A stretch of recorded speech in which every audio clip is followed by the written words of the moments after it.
喂，喂，是 Vivi 吗？对，请问你是？我是你的国小初恋 Mark，你还记得吗？你是那个小胖 Mark 吗？没有啦，我现在变很瘦了，因为我都在168节食啊。真的假的？怎么可真的？能？哎，你电话都没有变呢，20年了，还是一样个号码。对啊，我都没有换过。那你现在跟以前一样，还是喜欢看飞机吗？对啊，好久没有看飞机喽。那下次有空我可以约你去看吗？好啊，那就交给你负责喽。好啊，那我再传时间跟地址给你哦。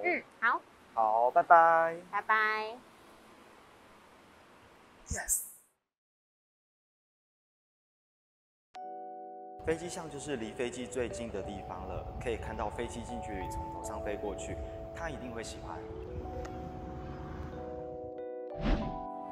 还是很喜欢你，可以当回我女朋友吗？好，我不会再放开你的手了。来喽。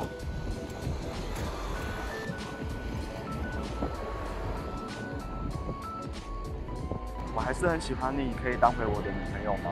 啊？你说什么？我说你要当我的女朋友吗？不知道你说什么，我没有听清楚哎。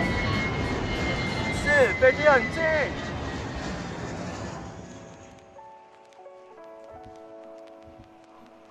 下次再一起看飞机吧。到了没啊？快了，快了，再一小段路就到我的私房景点了。啊，爬了这么久，总算到了。这里可以眺望整个台北市，能看到飞机就从眼前飞过去。听说是视野最好的赏机景点呢。到了，到了，到了！我想要给你一个惊喜，你现在先把眼睛慢慢闭上。怎么惊喜啦？可以把眼睛打开了。哇，这里可以看到飞机耶，好浪漫哦！我可是有上网做功课的呢。你最棒了，谢谢你。这就是你说可以看到飞机的地方吗？对啊，是不是很美？而且还可以看得到101哎。那么小，而且爬了这么久，人只有这么多。有吗？奇怪，可是别人拍起来都超漂亮的哎。那照片是要用大炮才拍得到啦。哦。算了啦，走吧。哎，等一下，等一下，越玩越漂亮耶！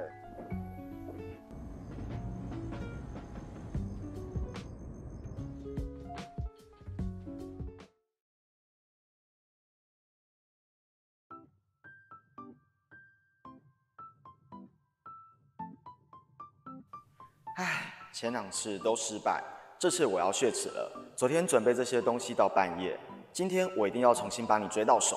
无论刮风下雨还是晴空万里，这里绝对是能最优雅看到飞机起飞的地方了，而且能一次看到很多台飞机，绝对也能成功的啦。哎，来了来了来了 Hi Mike。嗨 ，BB。哇哇，我以为没有出国就不能这么近的看飞机耶，我都不知道还有这种地方。这可是我的私房景点呢，我只想带我最喜欢的人来这里。你愿意？哎，等一下再说啊，你们现在拍照，纪念我们复合的第一天。耶，我成功了！耶！